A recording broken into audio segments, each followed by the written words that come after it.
Hi, and welcome to the first session of our Design Fundamentals Unit 2. Now, a part of this course is to help you identify all of the skills that you need to develop in order to become a designer. As we upgrade our skills, what we are going to do is go through a series of things that will help us complete an understanding of what we need in order to design.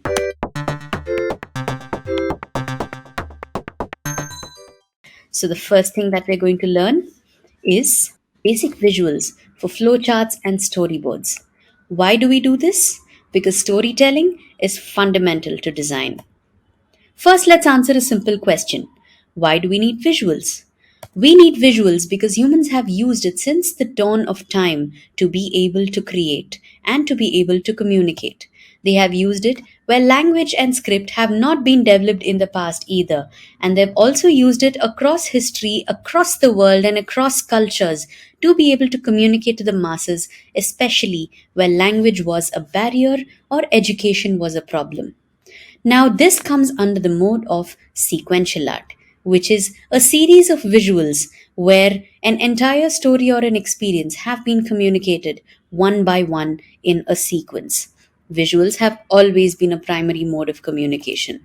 But sequential art can simply be defined as a series of events where we say, first this happened, then that happened, followed by this, which led to the fourth thing. Now, these communicate a series of events, actions, or progression. And you can see this actually demonstrated in various forms. You have wall paintings, tapestries, murals, comics, flowcharts, storyboards, picture books, all of which help you with sequential art. But out of these things, it is flowcharts and storyboards that are ideal to be used as a tool to communicate. Why do we use them? Because flowcharts and storyboards often form a part of the design process, helping you create diagrammatic representations of what people need to do or what actions need to be taken in a step by step manner. For example, let's take a look at this flowchart. A flowchart is very simple. You have a box or a dialogue where instructions are given, followed by an arrow that shows you the direction in which your next process has to go. So it's a step by step thing. You have instruction followed by direction. Now, flowcharts, what they're actually good for is the simplification of information. That a lot of information, which would have otherwise taken lots and lots of pages to communicate in text, can simply be shown in visuals at one glance over here. Now, with this, I will note that there are four phases to this particular flowchart. But all flowcharts need not be this formal looking. For example, you can also have flowcharts which are so playful. The components are just the same. There is a space for you to write or communicate or show your instruction, and then there is an arrow that actually shows you the direction in which you have to go. If not an arrow, there is a sequential numbering that has been given. These are basic tools for a flowchart that tell you which way and how you can communicate your information. And based on your context, you can make it visually appealing as well. A flowchart is a simple sequential representation that is great for step by step instructions or the following of processes or a series of events where one thing leads to another. Now, how do you use a flowchart to tell a story? You always begin with the starting point, which is telling people where your user is. Is he somebody who has a problem? Is he someone in a particular context where he needs the process of a flowchart? The next thing you need to do is to identify the end goal. Where should the user be at the end of the process? Followed by filling in the steps that he has to take. Part 1, Part 2, Part 3, Part 4. All of these are steps that you can identify to reach the end goal. But that's not all. At this point, you have to identify troubleshooting points, which is points where the user may be confused or some other decision or mistake may be made. Now, by identifying these troubleshooting points, you can either add steps to your entire existing process or give precautions to make sure that your flowchart and process is foolproof. At this point, it's not enough to leave it at that. It becomes important to visualize the story for a user. Why is that important? Because if you notice instruction booklets and a lot of other communication devices, you will notice that despite using multiple languages, they often accompany it with visuals to ensure that someone who does not read the text will still have enough information to go ahead and use the product. Visual products and visual storytelling often help communicate exactly what a user needs to do without having to rely on the read word. At this point, visualizing the story helps guide the user to a happy ending. Let's look at a few examples. Here, I've illustrated how an application could be picked by someone. This is something very, very simple. For example, he begins with a problem. He's run out of pocket money. Now, he wants to save, so he goes online and tries to find an app that will help him save money. He looks at each app, he finds out the reviews, he speaks to customer care, and when he's actually happy, he clicks install. Once he gets the app on his phone, he uses it regularly enough till it becomes a habit. At which point, he is now considered an expert at utilizing the app and can now share it with other people or share his experience as a review and a testimonial. Now, let's take a look at another instruction where we're looking at how we can build a table as a series of visuals. We begin with a box which we open and take out all of the tools, after which we have the frame into which the legs are inserted, followed by fastening with a screw and inserting and adding the tabletop from the top. Now, this is not so simple as it suggests. I want to draw your attention to the points where arrows have been used to indicate exactly where the legs go in the frame, in which direction the screws go in, and at what point and how, which direction the tabletop has to be added. This is part of the troubleshooting section that I mentioned in the previous steps of a flowchart.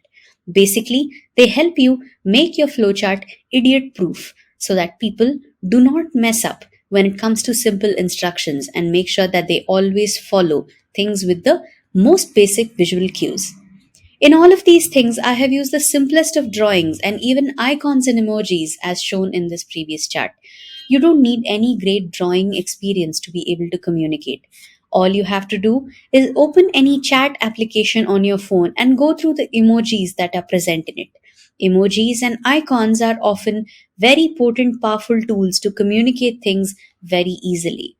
Combine them with a little bit of words and arrows, and you have a flowchart that can actually be very, very effective at communicating your process. But that is different from a storyboard. The interesting thing about a flowchart is it only outlines the steps you take and not necessarily the behavior or action that you have to go through. If you want to outline how a user's actions are important, then a storyboard is what you need to rely on. Typically, storyboards are a cinematic tool. They're used for designers to help your filmmakers craft each and every frame to show actions, emotions, behavior, and step by step actions. Now, these would help them plan their shots and edit their film. However, what we are going to use it is a tool to actually predict human behavior and actions at different points of time. Let's take this example of an individual who has arrived at a railway platform only to find that the line for the ticket booth is very, very long.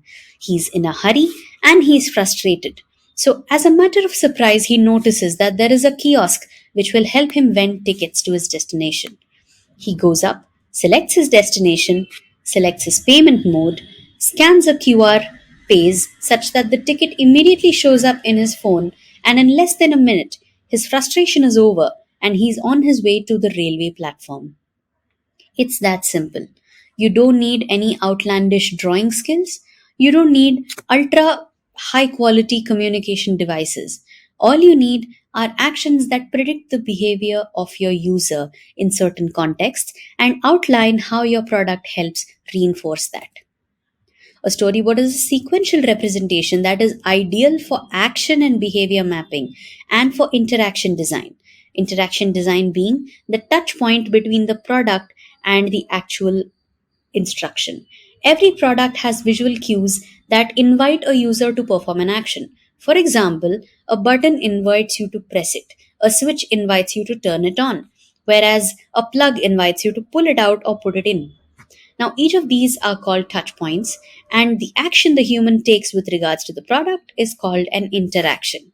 The frame in UX is a tool that visually predicts and explores human behavior. So, how do you use a storyboard? Similar to a flowchart, you identify where the journey begins and you outline the series of actions and the troubleshooting. But what is different here is to identify the behavior, gesture, or emotion that the human being is going through at that context and point of time and use that to harness his decisions and touch points for users. That is what makes a flowchart different from a storyboard. For example, we have this particular storyboard where a human being has a trouble in his stomach. He now goes online to find an application and get an online appointment with a doctor. The doctor does his consulting online and immediately sends him his prescription through video messaging. At the same time, an order for his prescription has been placed and filled, and within minutes, there is a delivery person waiting outside his door with his filled out prescription of medicines. Now, here I have used the simplest of pictures and icons and stick figures to actually demonstrate the use of this product. There have hardly been words used, and every action and every mode of behavior has been communicated very simply to show a user's journey. Why are we doing this? We're doing this because every message and every product begins with a story. Some of the most successful people in the world today are successful because they are great storytellers. They make it possible for their message to get across to anyone and everyone without difficulty and with simplicity. But what makes a good story? Now, that is something that we have just outlined. Every good story helps a user follow a journey or go through the journey. How do you tell a story again?